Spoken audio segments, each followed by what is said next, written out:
Hello, everyone. So I want to welcome Fredrik Wester, who is the CEO of Paradox Interactive. I personally don't think he needs any presentation because everyone knows about him. But just for the record, so Paradox Interactive is a Swedish company who develops titles like Stellaris, Europa Universalis, Crusader Kings, and Hearts of Iron.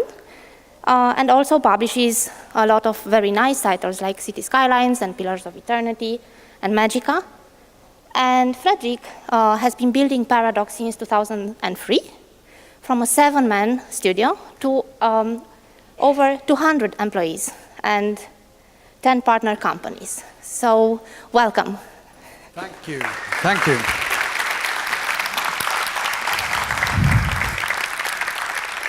So thanks a lot. Thanks for that introduction. It's great to be here. It's been a while since I was in Skövde the last time, so always good to be here.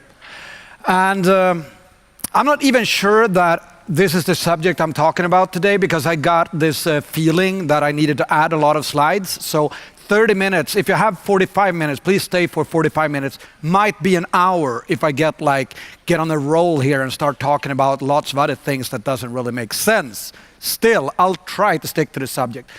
I'm going to talk a bit about how we make games at Paradox Interactive. And I'm going to talk about who the value creators are in our industry and how game design and business design aren't naturally enemies in the industry, but rather friends. So my general thesis is that we do not talk enough about business in this industry. Typically, I start these presentations by quoting Warren Buffett because Warren Buffett says that price is what you pay and value is what you get, right? And when these two meet, it's a perfect market. But for this occasion, I chose another quote. It's the first time I'm quoting Jay-Z. And I think we need to think more like this in our industry. Jay-Z says, I'm not a businessman, I'm a businessman, which both gives you the attitude that Jay-Z has, that he's a business. All about him is business. Like the Americans say, always be selling or always be closing, right? And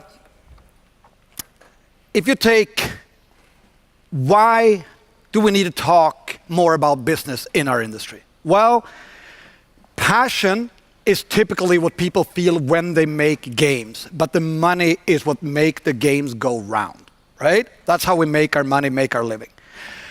Too many developers, mostly the smaller developers, but even the big developers, some developers with over 150 people, leaves the business to someone else, which might be an agent, it might be someone who comes in from the side of the business, who's going to try to help you make your business, while the passion of the games is somewhere else. So they're not actually meeting at the same point, which causes a lot of tension and a lot of conflict.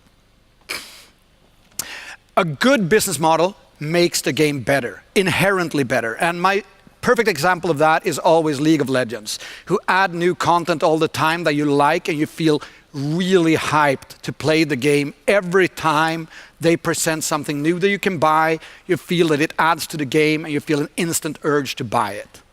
So it enhances the business model over time.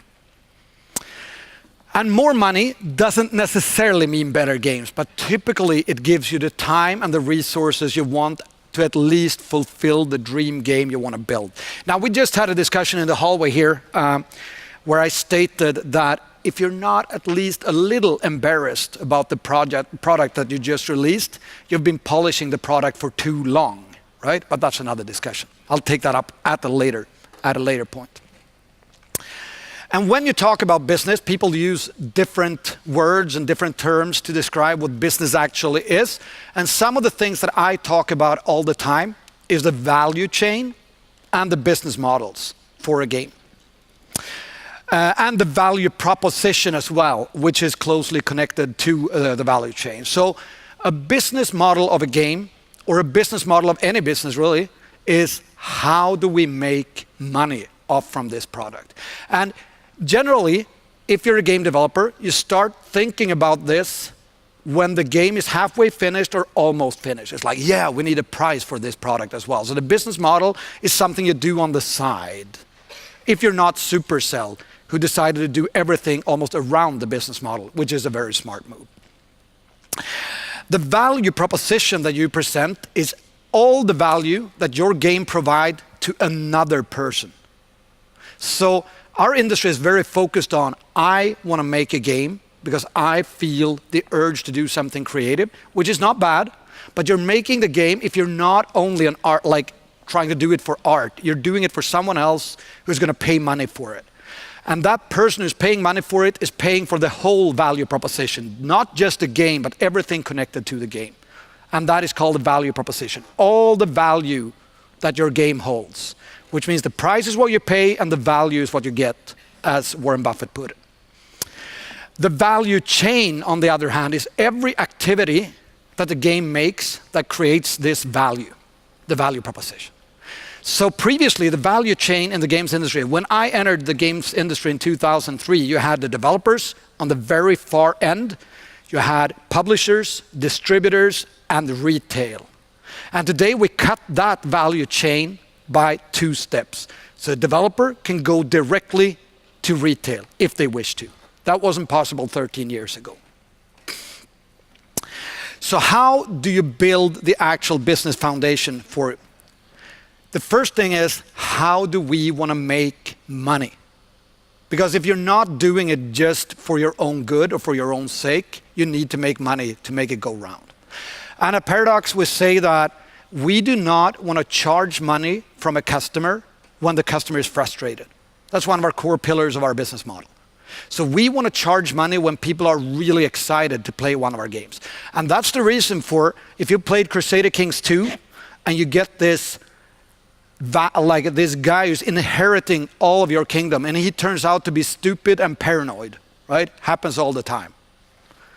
The reason you can't pay $2 to replace him is that it's frustrating and it will not make our long-term business goals survive. That's what we think. This is an ideological question on how do we want to make money.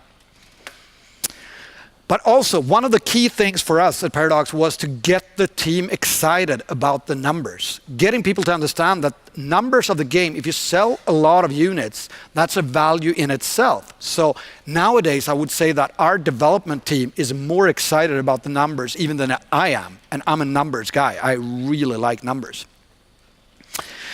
Of course, when you're making money, you need a customer approval. You need the people who buy your games to approve the business model that you decided to use. And I always say that a business model is like a hairdo, right? Hairdo, how you have your hair, like that. So if you've had the same business model or the same hairdo for 5 years, you're not owning it anymore. This hairdo belongs to my wife. And you know why? Because she has to look at me every day. And if I change this, if I shave it all off, she's going to be really angry about that. I say, oh, why did you do that? Because people generally don't like change, right? If you have the same business model for 5 years, you're charging the same way, you do the same things, you do not own your business model anymore. It's owned by your customers. And they will be outraged if you change it. And therefore, keep the customers on their toes all the time with your business model. Charge a little different, add new things that was unexpected, do things that people don't really expect. In the case of the hairdo, maybe shave it off every now and then, just to keep people on their toes. They never know where you are, right? I'll see if my wife approves of that next time I'm at the hairdresser. This in turn creates a customer engagement. So when people are approved in the business model, you have the team around the numbers, people will start engaging and be your fans. They will be like, okay, we trust you, we know what you're doing, we like your ways of working, so we will engage in what you're doing. So if you talk about why do we even need a business model? I had this discussion the first time in September 2003.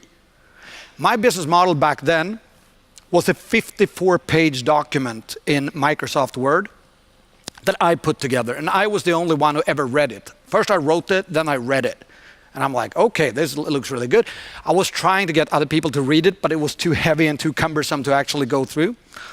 But why do you need a business model in the first place? Why do you write these 54 pages in Word to kind of gather your thoughts? First of all, the defines the priorities you need to have within the business. I don't know how many companies I've been meeting who said, we have 100 different ideas on how to make this work. But the truth is that you don't need 100 different ideas. You need 3 ideas that you work with really hard to make it happen. And once one of these ideas fail, you can add a new idea and try with that as well. Not 100, but 3. So the business model will help the team prioritize these 3 ideas. The business model helps you have a naming convention for everything. So what do you mean when you say a partner as opposed to a channel? Right? Very important. It helps you define whether someone actually wants to buy your game or your product. And it encourages the use of data as well. The worst thing I know, the worst thing ever, what we have banned totally at the management team at Paradox is the use of I think that, or my belief is that. You should always use data if you can to prove your point, saying that these are the data I have, which points in this direction, because then you can see, do we agree on the interpretation of the data? Or do you just have a thesis? I have no data, so my thesis is this is going to happen. Opinions doesn't really matter because anyone can have an opinion. But basing on data, basing on facts is a totally different idea. The business model will help you do that. And those of you who work a lot with business model you've seen this before. This is called a business model canvas. This will help you visualize actually your business model to anyone who can look at it. In the middle there, you see the value proposition. And I spoke about value proposition before. It's the sum of all values that you provide to a customer, or to a fan in our case. We call our customers fans at Paradox. The channels there is how you provide the fans or the customers with the product. In our case, that's mostly Steam. In this case, it's Android, it's iOS, it's a few different channels. The customer segments are the actual fans that you're trying to reach, described in a few single sentences there. And the relationships is how you are actually communicating with your fans on an everyday basis. And that side of it adds up to how we make money, the revenue streams here. The other side is the cost side, which is the resources needed to make this product. Programmers, graphic artists, game engines, for example. The activities you need to engage in and the partners you need to actually fulfill this, which adds up to the cost structure. And if this side is bigger than this side, you make money, which is kind of at least one of the points of running a company. The other one is, of course, to make great games. You all follow? This is a very quick walkthrough. If you haven't looked at Business Model Canvas before, you should really start using it and Google it.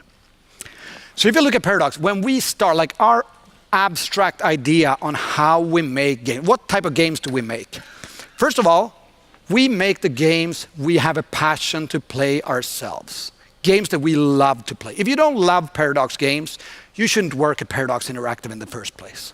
One of our ground rules.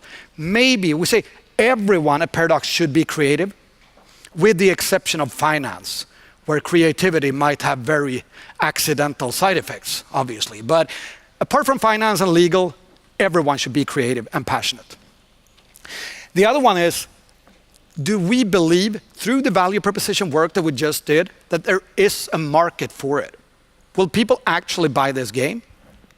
And the third one is, do we have the skill, or can we obtain the skill to actually pull this through and make the game? So this is from the abstract level, like what kind of games do we want to make? Then we set the vision for the game. The vision for a game is very important because it kind of unifies the team around what you're trying to create with your game. A vision for a company, or for a game for that matter, could be a tangible goal. Vision work is very hard. It's very hard, and it's very abstract. And it's very hard to get programmers interested in this work because people don't see the immediate effect. They say, skip that bullshit half day that we're doing on the vision work. Let's just program instead because we'll get the game quicker out there. But what you're missing is the common idea on why are we actually even making this game? Because if not all people understand the upper overlying reason why you're making the game, you're going to miss out on efficiency later down the road. So it could be a tangible goal. If you take Microsoft said in 1979, we want to put a computer on every desktop. That's a very tangible goal. The only problem with tangible goals is that once you achieve it, you kind of lose sense of direction and you have to come up with something new and super smart. It could be a general statement or idea. I think that IKEA has the idea of affordable living, which is really good. It's really easy to understand, and everyone who works at IKEA can understand and look at that and say, oh, that's why we fly economy class all the time, like I do as well. Very comfy. And the third type of vision could be just a general feeling. So we say about our game, Europa Universalis, we say, be the Renaissance Emperor. Right? That's pretty good, because you are a Renaissance Emperor in the game. So everyone can look at the vision and see, how does a Renaissance Emperor feel? What kind of interface would a Renaissance Emperor actually like? Lots of gold and velvet, obviously. But what kind of music does a Renaissance Emperor actually listen to? In this case, I was a part of, that was the only thing I actually did in Europa Universalis 4, was being part of the music production. So I said, we were discussing in a room, and I remember someone saying it, if it was me or someone else, who said, let's make Renaissance music the way Americans think Renaissance music sounds like. That's a good statement as well. Because it's like Vangelis meets Bach. It's really good. If you haven't listened to the soundtrack, it's on Spotify. So if we go we've gone from the abstracts to the vision to the core of what is Paradox doing? What are we trying to achieve with our games? Our game pillars that makes our games go round. The first and most important thing with our games is the replayability, or the idea that there's always a reason to pick up the game and play it one more time and have a different experience. The other one is intellectual but hardcore. So we are proud that our games take a long time to learn. I just told someone else in the hallway here, I played Crusader Kings 2 for 80 hours before I figured out that I can't use holy knights against other Christian kingdoms. So I lost the war. So I go up to our game designer, up floor 7, it's a long walk, and I say, Henrik, I can't use my holy knights against other Christian kingdoms. So he replies to me, yeah, I know, just like in history. I'm like, yeah. So at the same time, our games has the fantastic thing that they make you feel smart and stupid at the same time. I think that's an achievement in itself. We say function over form, and function means that it's systems driven mostly. So people are attracted by the systems in the games and not by the graphics. So we've made this test. It's very interesting. Our thesis, I don't have data to prove this, is that super cutting edge graphics in the premium market will have a huge day one sales, but it will drop very quickly. Games with less graphics or less graphic effects can have a longer tail. And you know why? It's cheaper to produce material for a game with less cutting edge graphics. And everything in our business is about retention. And retention is driven mainly by adding new things to the game, right? So cutting edge graphics can be used to sell a game day one, but it's also hard to maintain the players over time. That's a thesis. I can't prove that yet. I'm going to get back to it when I can. We say our games should be accessible, and anyone who played one of our grand strategy games knows that this is not really true yet, but we're working on it, okay? Let's skip that one for now. We say creativity, and it means that we are not supposed to be only creative at our office. We're a lot of creative people. Some of the most creative people I know I've met through working at Paradox. It's an honor to work with people like that. But we have over 1.5 million people who play our games every month. And we're only 200, so there's only so much creativity. Imagining what the 1.5 million people can do. We want people to surprise us when they play our games. How many in here played Cities Skylines? Oh, that's quite a lot. Thank you for your support. How many in here created like a huge wall around all the the waste water, a huge wall, and then just let it flood with a whole city full of poop? Almost no one in here, right? Yeah, one. It was called the Big Poonami on YouTube. I think it was called the Big Poonami. It's a great name. Otherwise, I'll trademark that. But it got 500,000 hits on YouTube in 24 hours. It was featured on Kotaku and PC Gamer, and we were like, oh my God. And just like as icing on the cake, he added Grieg, Hall of the Mountain King, as music. I'm like, this is too good to be true. That's creativity for you.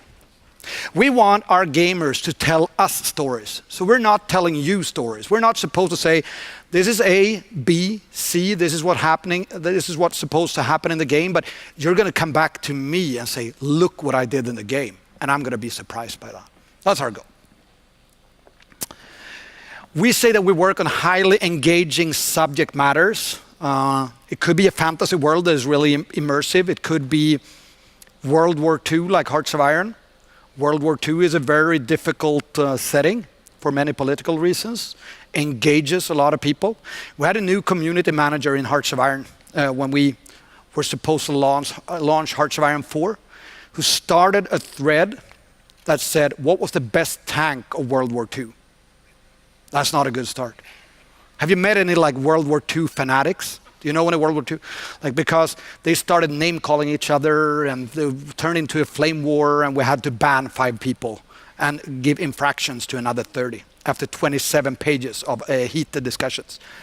That's a highly engaging subject matter. That's what we're doing. But we're not only us, right? We're not only Paradox, the company, the brand, whoever stands behind it, but first and foremost, we are the people who play our games. The players are the most important aspect, because the value proposition, like I said, the sum of all value is supposed to happen somewhere. And it's in the hands of the player, the gamer, the fan. Call them what you want. The other thing is, of course, the company, like I mentioned, but we come second. We have the developers who are working every day on the game. They're, of course, a really important stakeholder. We have the marketing side of things, who want their say in everything we do. And we have the people who work with our channels, our partners like Steam, and mobile channels and the consoles.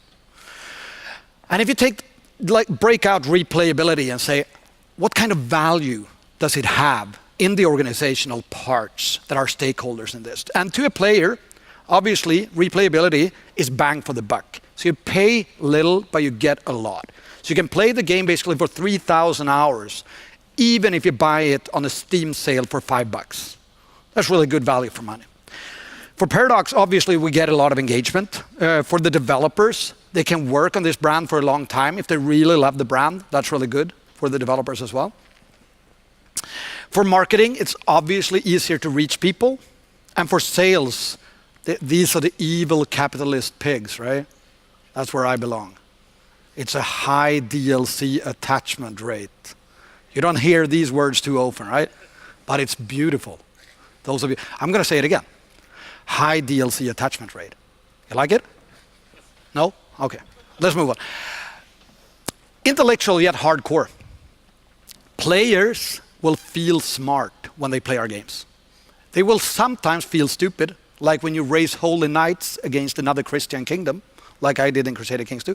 But most of the time you feel actually smart. And when you find out something new, you'll feel smart and you'll help other gamers as well. The most beautiful thing I've ever seen in one of our games is a blind guy posting on our forums. He got help, obviously, posting, saying, I haven't played Europa Universalis 4, but I would like someone to help me play it over Skype and tell me what's happening. Right? So a guy in Belgium signs up for that task, and he plays Europa Universalis 4 in sessions and tells this guy, an American, I think, over the phone or over Skype, what's happening in the game. And they turn into lifetime friends. That's fantastic. I'm like almost starting to cry. That was a side note, by the way. It didn't have anything to do with this. But paradox, it means that in the intellectual hardcore space, there is less competition, which means that we are the ones almost dominating, with the exception that Civilization 6 is releasing today. Whew. How many are going to buy that game? Good. Yeah, not too many. Good. You should play Europa Universalis 4 instead. I'm going to buy it, of course, but I'm going to buy it only on the Steam sale. Just there you go, Firaxis. Thank you very much. For the developers, this means you can do things mostly your way because there's no bullshit included. Marketing, you stand out from the crowd. We used an anti-marketing tactic for Europa Universalis 3. We said, probably you won't be able to play this game because you're not smart enough. Well, you like that? It's like challenging people to a duel, but still like, no, you're not good enough, So I might do something else. People will feel challenged, and we are after the people who want to feel challenged. And the sales, you have a higher lifetime value. Function over form is really important as well. Like the hardware specs are not like, if you're a gamer on a 5-year-old computer, it doesn't matter, you can still run our games. And it means that we can have a better return on investment if we're not going too much into detailed graphics. We can have smaller teams on the developer. We can have another messaging, and sales obviously reaches a bigger market. Now we're a niche company, but we can be niche within a big market. Almost all the PCs in the world will be able to run our games. Creative, like self-expression. The best Game of Thrones game in the world, according to Kotaku, is a mod for Crusader Kings 2 called Game of Thrones, I think. Now, that's a good name. And the only reason these people are creating this is for self-expression and to get like applause from the crowd and getting a lot of praise, because we can't charge for it because it's not our brand. Of course, this creates a lot of value for Paradox. And people are using their time to create value in our games that enhances the lifetime of our games. And at the same time, like it's a self-strengthening system. As a developer, you can find talent in this way as well. A lot of the early programmers that we hired were through our modding community. So we only posted our like open like careers at Paradox postings on our forums, and people reply to it. You get a lot of free marketing through this, obviously, and user-generated content potential is very high. If you want to do user-generated content, once you say that, people are like frowning and they're thinking different things, because Skyrim did it pretty badly when they tried user-generated content. But if you look at what Dota 2 is doing, or Team Fortress 2, and basically all the Valve games, they're really good at this. So you just need to figure out how to do it in a good way. And I already went through the high engagement subject matters. You have a rich material to work with. People can really nerd out and only play your game. I was asked the question, if you could just own another gaming series, what would that be? And it's easy, it's Football Manager.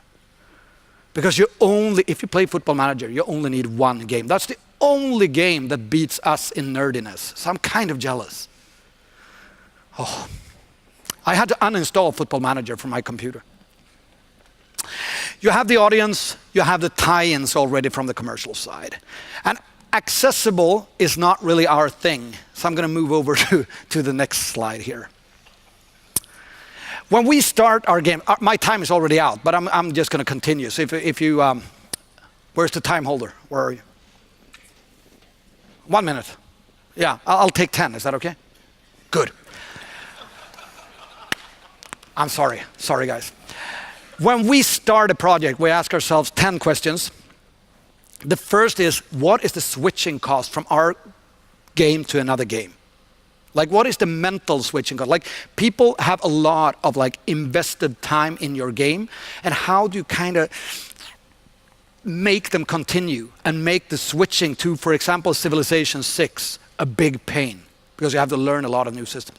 The best game in the world for this is League of Legends, because I played League of Legends for probably 1,500 hours. I know all the champions, I know all the mechanics in the game, I know everything. I'm not that good at it because I'm too old, but I can never switch to Dota 2 because I don't know the champs, I don't know how it works, and I'm going to be even worse at Dota 2 than I am at League of Legends right now. The potential for recurring revenue. Can we have like DLC plans laid out in a good way? Can we have like subscription models? What can we do? Earning versus spending. How early can we get paid for the game? Kickstarter is the best business model for a game. The problem is that you have to promise a lot at an early stage. So you have to get past that and still make money. But the earlier you can get paid, the better, right? Our cost structure, how does it look compared to competitors? How do we get over? How do we get 30% cheaper cost structure than most of our competitors do? To what extent in the value proposition do other people do the work? Can we have modders adding a lot of value, and how do we allow people to do the work for us? How scalable is the business model? It's typically very high in games because this business model assessment is a general one. It's not made for Paradox, it's not made for our industry, it's a general business assessment. But how protected are we in general against competition? So these are the questions, the 10 questions, or the 7 questions that we ask ourselves every time we start a project. And then we have the different design models, like do we start with the business model or do we start with the game? Well, you can do both, actually. You can do any of these. Constrained creativity is a very strong way to start something. For example, let's make a Crusader Kings game that can only be available on mobile platforms. That's a good way to start. Or saying, let's make a game where we charge $10 per month. You can start there as well. You can start in any of the design ideas or the commercial ideas, because then you can mix and match teams if you talk on the abstract level with the business model canvas that we've seen before. If you look at the 8-stud Lego piece that you have there, if you take 6 of these 8-stud Lego pieces and you combine them into different ways, you can get 900 million different combinations. But you're constrained to 6 Lego pieces. A friend of mine who's an architect once told me that the worst thing you can ever tell an architect is do whatever you want. You have to start somewhere, right? It's the same way with both game and business design, like do whatever you want. It's like, oh yeah, that's tough, right? You have to start somewhere, constrained creativity. And this is the value proposition breaking down. I'm not going to go into that because I have too little time left, but go into Business Model Canvas and read about that as well. It explains what you're actually delivering to the customer. The customer jobs is what are you trying to fill on the market that is not currently filled by this customer has an urge for something. How are you going to fill that? And the process basically starting with a product vision, which is to get the team together, to understand where you're going. The value proposition, identify what value you are actually creating for another human being. If this does not succeed in the value proposition, go back to the vision and start it all over. Iterate. The project scope is defined after the value proposition. Like if we make a final product, what is the general scope of the project? And once you're at the prototype stage, you can ask yourself, is this still a good idea? Does the value proposition stick together? Does the game design actually stick together? And does it work together? And if the prototype for some reason doesn't actually work, just go back to value proposition and start over. Final examples, Crusader Kings 2. We had a problem with Crusader Kings 2. It was that every expansion, or Crusader Kings 1, every expansion we added was a new version of the game. So if you bought a game, the expansion, and your friend did not, you had 2 different versions of the game. And we said that the problem for developers here was that we got a lot of customer complaints. The multiplayer in between the people didn't work, so we divided the fan base into a multi-layered like mess. And modding didn't really work either because it was mods based on different versions of the game. And at the same time, our publishing department had problems with DLC attachment rate going down because people had no idea what they bought and not. So they would rather stay away from buying DLC than actually engaging in it. We had dissatisfied customers as a result of this, obviously, and we had lower engagement in the game because people were too unsure about what they were actually playing. So what we did was just gather everything, saying like, these are all the problems we have from the publishing side, from the development side. Mashed it together in a document, in a value proposition, saying, this is the problem we're trying to solve. People want to play games together. They want to be able to buy DLC without hassle. And what we did was simple. It was, you always download the full version of Crusader Kings 2, and then you unlock things by paying for it. It sounds simple enough, but it took us 3 months to figure out.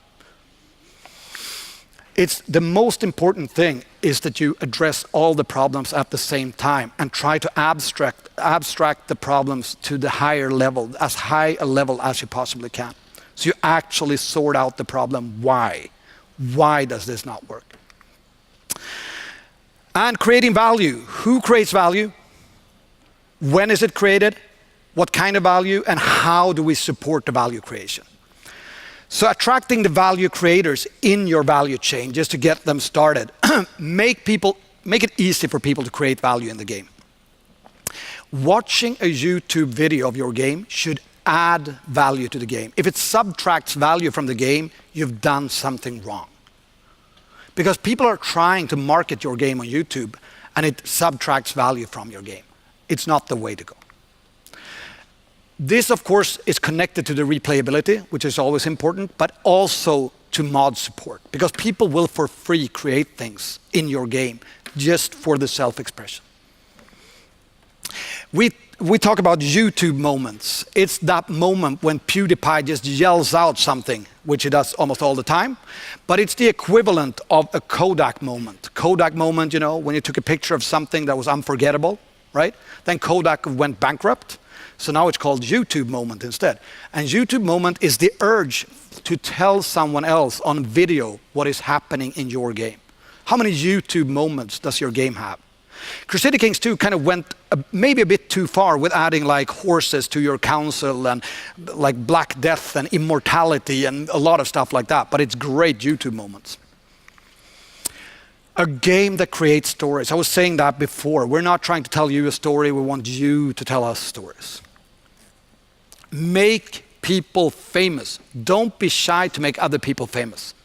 It's not about, if you just want to make the game, you could promote other people if they want to promote your game. It's okay. And allow other people to make money. This is the mistake Nintendo did in the past when they were trying to block everyone from doing YouTube videos. Right? 2 more minutes, right? Good. I'm just going to add in the blue ocean strategy because we used this when we created Cities Skylines. A lot of people play Cities Skylines, right? We saw SimCity 5. Are you familiar with the blue ocean strategy? Because you can use some, a few people are. You can use some tactics from management books every now and then. So we said like this, it's 4 different building blocks in the blue ocean strategy. Like the first one is, how do you eliminate things in a competitive product that is not really necessary for the product? What we eliminated here was simulating every citizen in the city, and we also took away the always online support. Reduce, what factor can be reduced to almost a minimum and still the game works? SimCity 5 had over 1,000 buildings, unique buildings in their game. We had 200. And we said the game is just as good, we just have fewer buildings than they do. And this is like how you save money on the blue ocean.